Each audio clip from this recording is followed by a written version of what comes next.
words. In the year 1872, in London, there lived a man named Phileas Fogg. He was a rich man, but he lived quietly. He did not talk much. He was serious, calm, and cold. He did not show his feelings. He followed a plan every day. He always knew the time. He was never early, never late. His life was like a clock. Mr. Fogg had no wife, no children, no close friends. But he had a servant. His new servant's name was Passepartout. Passepartout was French. He had worked many jobs before, singer, fireman, and even gymnast. But now, he wanted peace. He wanted a simple life. He thought Mr. Fogg's house was perfect. The house was quiet. Everything was in order. Mr. Fogg was a man of habit. He woke up at the same time every day. He ate the same food. He walked the same streets. He came home at the same hour. Passepartout said to himself, "This is good. This is calm. This is the life I need." But he was wrong. His life was about to change. The club and the bet. Every day, Mr. Fogg went to the Reform Club.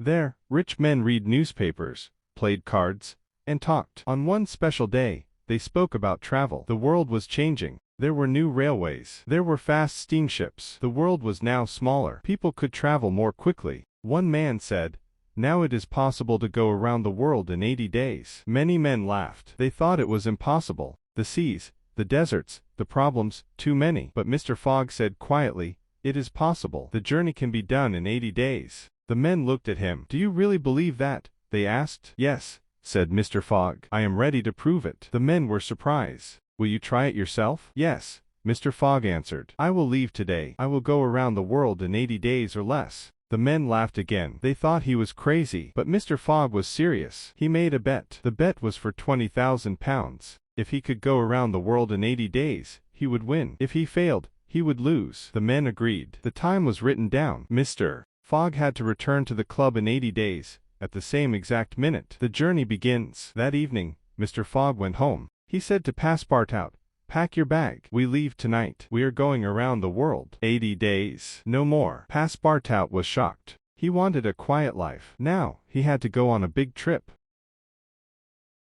But he had no choice. He packed the bag. He took clothes and a warm coat. He also carried money for the trip. Mr. Fogg carried a watch and a map. At 8:45, they left the house. At 9 o'clock, they were at the station. At 9:30, they took the train to Dover. The adventure had begun. A detective watches. But there was another man. His name was Detective Fix. He worked for Scotland Yard, the police in London. A great robbery had happened at the Bank of England. £55,000 were stolen. The robber escaped. Detective Fix thought Mr. Fogg looked suspicious. A rich man, leaving suddenly, with a servant and a lot of money. Maybe he was the thief. Fix decided to follow him. He sent a message to London. He wanted a warrant for arrest. But he had to wait. So he followed Mr. Fogg on the journey. France in the first step. The train arrived in Dover. Then, they took a ship to France. The sea was cold. The ship moved up and down. Many people felt sick. Passepartout did not like it. He said, "Oh no, this is not calm. I want to go home." But Mr. Fogg stayed calm. He read his newspaper. He looked at his watch. Soon,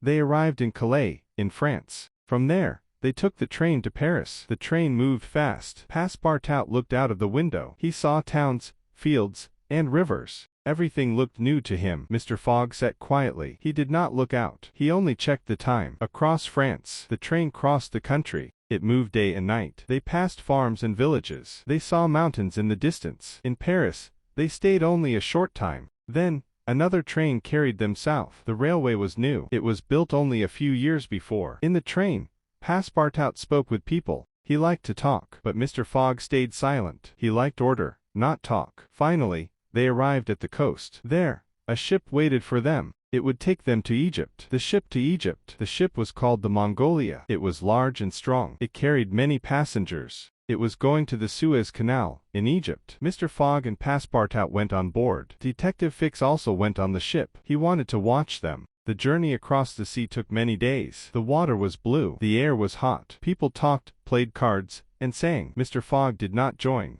He stayed in his cabin or on deck. He read. He checked his watch. He walked with calm steps. Passepartout, however, was happy. He liked the sea air. He made friends with sailors. He told jokes. He sang French songs. Fix watched Mr. Fogg carefully. Is he the robber? Fix thought. He looks too calm, too cold. But maybe he is hiding something. The ship finally reached Egypt. It entered the Suez Canal. This was the first big step of the long journey.